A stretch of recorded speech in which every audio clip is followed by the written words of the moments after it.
Number 1. Questions to ask mental health when intake is being done. Number 1, to prove competency.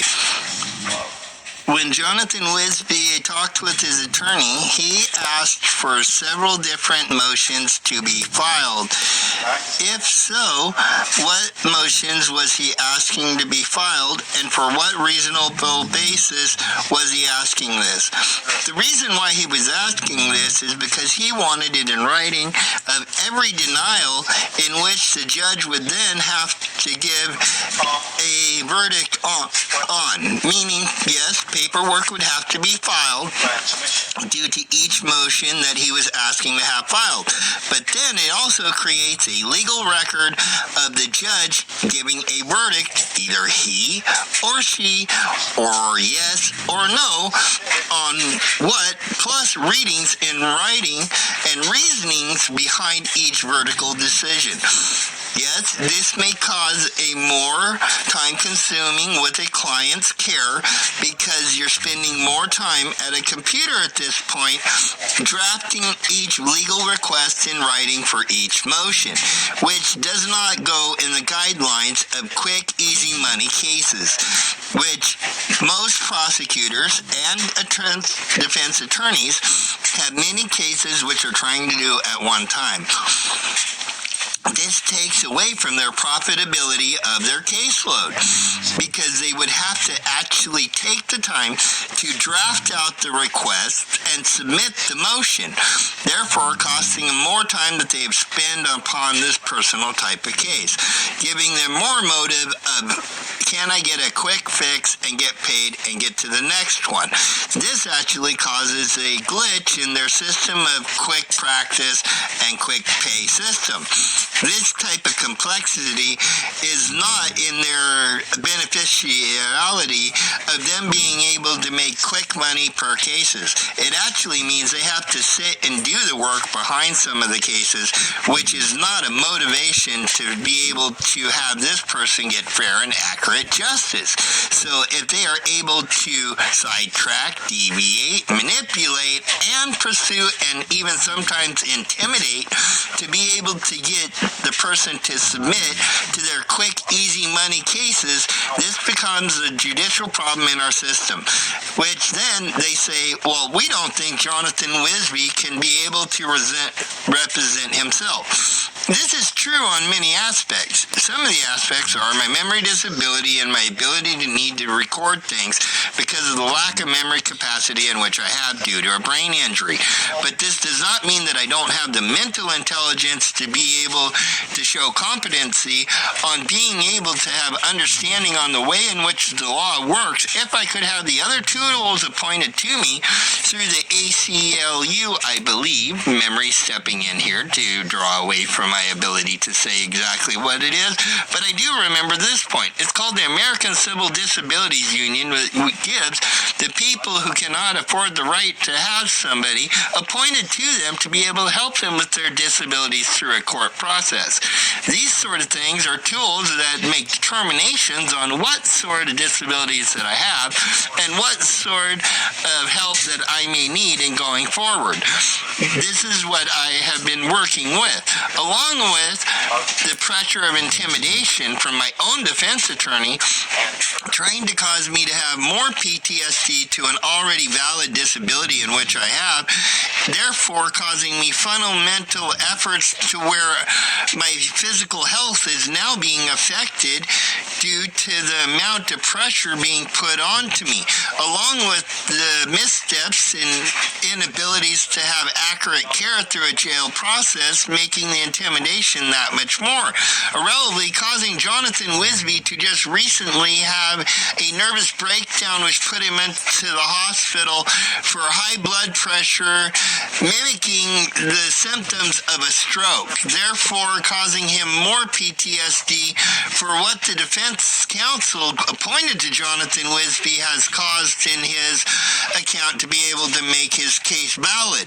Therefore, when Mr. Wisby wished to have this person who ploys on his mental disability to be able to cause him mental pain, therefore also transferring into physical pain for his inability to be able to take a quick fix in her type of legal representation, and then cause Mr. Wisby more suffering and PTSD and mental abuse if he does not comply.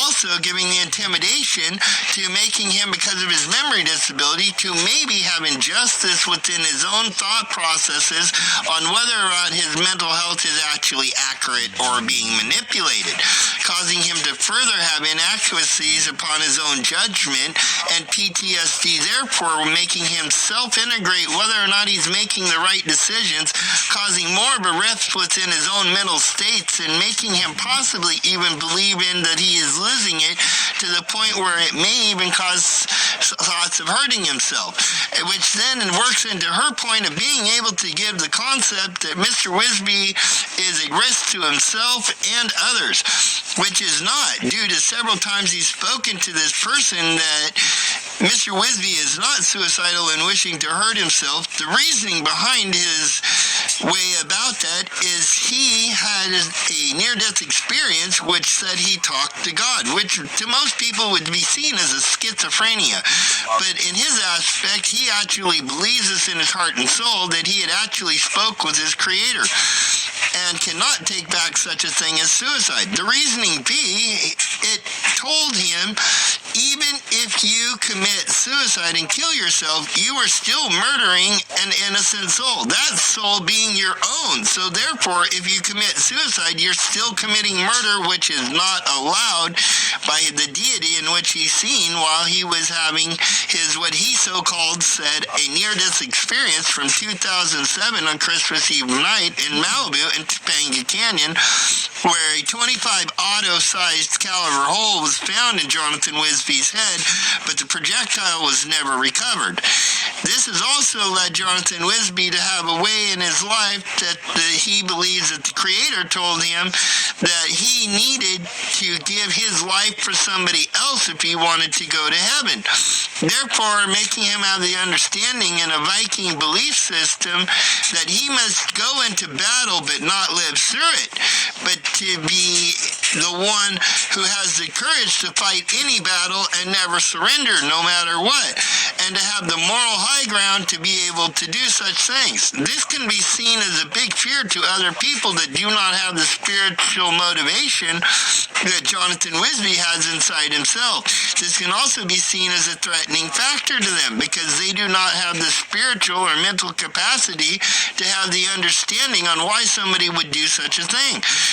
And this becomes traumatic to themselves, that somebody may believe that they have a knowledge greater than them, which causes also jealousy and a form of other thing and narcissist beliefs in today's society, that how can a person of this magnitude be able to have this sort of vigilance and moral capacity within somebody which they don't want him in structure because of the way he looks, maybe acts, has an ability to overcome them in an educational responding process of maybe being wider than the one in which is questions, therefore making them wish to have animosity to Jonathan Wisby, which is not his fault. So, Your Honor, when you take evaluation possibly on what is being said to you, I hope you understand the way that I put this in a very hard way for me to contemplate the thinking of wording it correctly under already having a brain access, and the amount of mental concentration that is taking for me to speak it in a just way, that it may not be,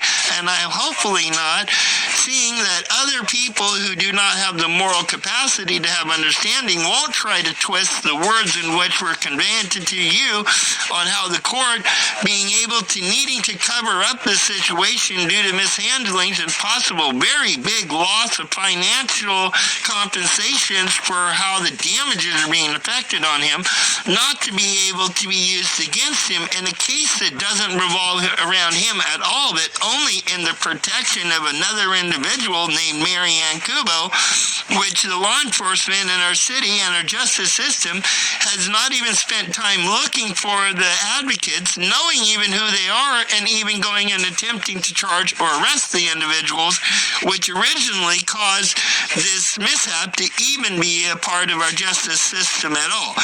And thank you for listening to this, which I've recorded so I can remember it later on.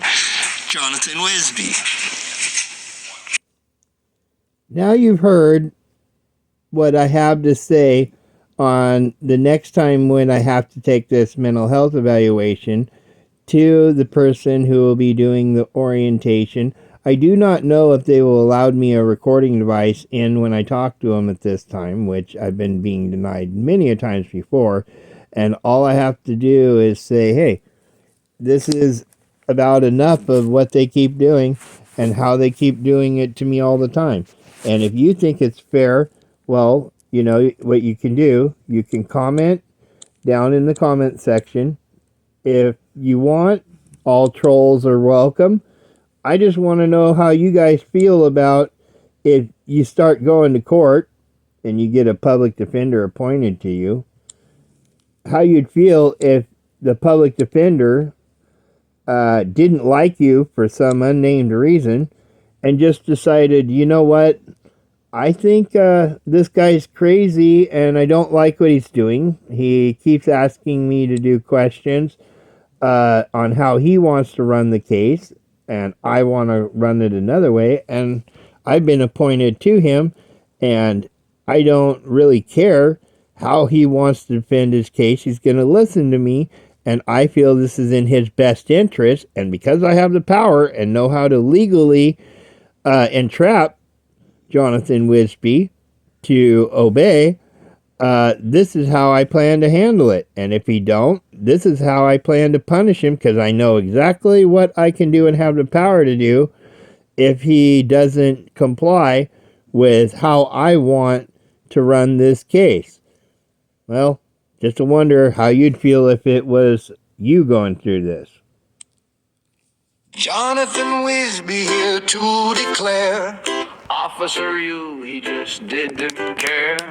Wrote me a ticket, a shocking affair. My details all wrong, beyond all compare. My gender's female, my race is white, but I'm a Viking, ready to fight. This legal mess, it just ain't right, but there's a bigger purpose shining bright. Oh, the citation, it's all incorrect, but I'm Mr. Bones, here to connect with a message divine I will project. Your soul I will slay, then resurrect.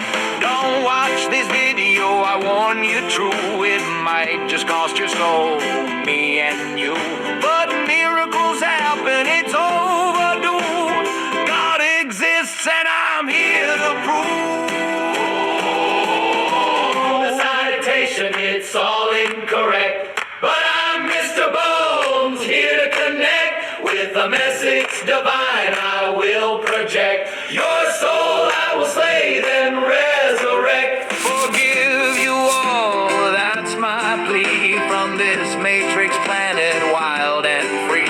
Mr. Bones and the Viking for all to see, slaying souls for eternity.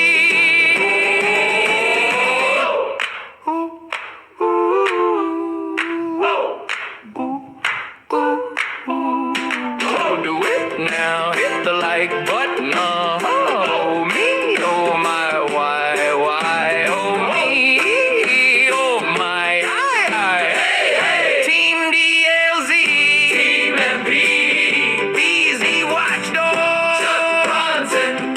Here's the deal, Forensic Code.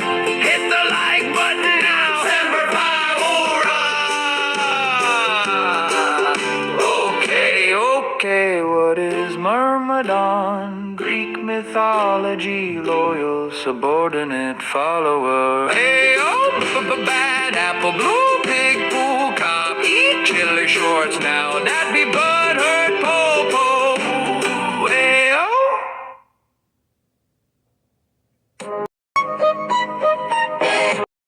Imagine placing a note violations from some judges. Are you looking for a way to stay connected to your mail and packages from anywhere? Case law is in. Captain Sarah Chun stood at the viewing. Case law is in law. Imagine placing a note violations from some judges' tyrannical minds. High up so high, this is the big flaw. Even higher than the supreme law of our land. Oh why, oh why, oh why? violation, overreach, fool. That's why I beseech you, try to pay it no homage and no mind. Unlawful legislation from the bench. A tyrannical man and one dirty wench. No, wait, 5, 6 alive, there are 5 wenches. Sitting on those tarnished benches. They've got no right? That's why OTVO just isn't quite the actual fight. I've tried to bring this indisputable fact to light, but folks are so invested in their crusades, they've completely lost all sight. That case law, fake law is the blight. If you really want to win it, sometimes it's best to stop for just a minute. I don't mean this as some kind of slight. Case law is not the Constitution, it's just deliberate pollution. OTVO just simply ain't the real solution. There's no guarantee it's overturning would mean anything at all, except for to John Terry. I'm almost sorry to be the one, but then again, not quite mine. So, if the founders could return today, this is the very first thing that they would say. They warned against this very thing from the beginning. Case law is the lie that will keep liberty from ever winning. Officer safety, qualified immunity, cops, lawyers, and judges committing crimes with impunity, rash, subjective nonsense, detainment, prior to trial or even arraignment. These are all crimes as plain as can be. And speaking of what is plain, Plainview doctrine is perhaps the most offensive and tyrannical garbage. Let me explain. Plainview is fine for we the people, but that's one reason it's so tricky and inherently evil. If cops need a proper 4A warrant, anything they see not listed in it, they've gotta just ignore it. Then if they got no warrant in the first place, then regardless of just snooping or on a call, everything they see being fair game makes absolutely no motherfucking sense at all. That's a total 4A violation, committed all across the nation every day, and we should really all be appalled. Probable cause is simply not the cops' call. They not qualified, no authorized to decide. It's only a magistrate backed by what a victim states who can determine if there's been any kind of crime that's occurred at all. Yeah, we've really dropped the ball. This is also very clear, y'all. Yeah, we've truly dropped the ball. It wouldn't even help at this point to contact Saul.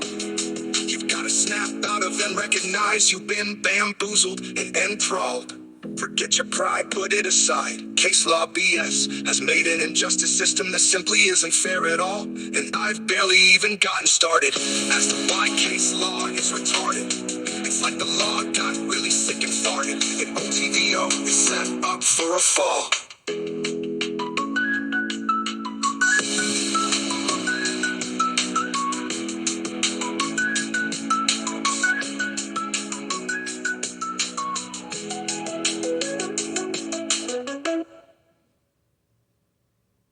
Case law is a law. Imagine placing the oath violations from some judges' tyrannical minds high up so high. This is the big flaw, even higher than the supreme law of our land. Oh, why? It's unlawful, judicial overreach, fool. That's why I beseech you, try to pay it no homage and no mind. Unlawful legislation from the bench, a tyrannical men and one dirty wench. No, wait, 5, 6 alive, there are 5 wenches sitting on those tarnished benches. They've got no right? That's why OTVO just isn't quite the actual fight. I've tried to bring this indisputable fact to light, but folks are so invested in their crusades, they've completely lost all sight. That case law, fake law is the blight. If you really wanna win it, sometimes it's best to stop for just a minute. I don't mean this as some kind of slight. Case law is not the Constitution, it's just deliberate pollution. OTVO just simply ain't the real solution. There's no guarantee it's overturning would mean anything at all, except for to John Terry. I'm almost sorry to be the one, but then again, not quite myself. If the founders could return today, this is the very first thing that they would say. They warned against this very thing from the beginning. Case law is the lie that will keep liberty from ever winning. Officer safety, qualified immunity, cops, lawyers, and judges committing crimes with impunity, rash, subjective nonsense, detainment, prior to trial or even arraignment. These are all crimes as plain as can be. And speaking of what is Plainview doctrine is perhaps the most offensive and tyrannical garbage. Let me explain. Plainview is fine for we the people, but that's one reason it's so tricky and inherently evil. If cops need a proper 4A warrant and anything they see not listed in it, they've gotta just ignore it. Then if they got no warrant in the first place, then regardless of just snooping or on a call, everything they see being fair game makes absolutely no motherfucking sense at all.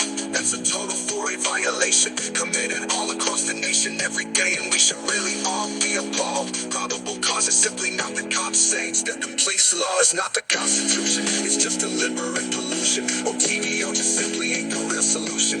There's no guarantee it's turning would mean anything at all, except for the John Terry. I'm almost sorry to be the one, but then again, not quite my soul. If the founders could return today, this is the very first thing that they would say. They warned against this very thing from the beginning. Case law is the line that will keep liberty from ever winning.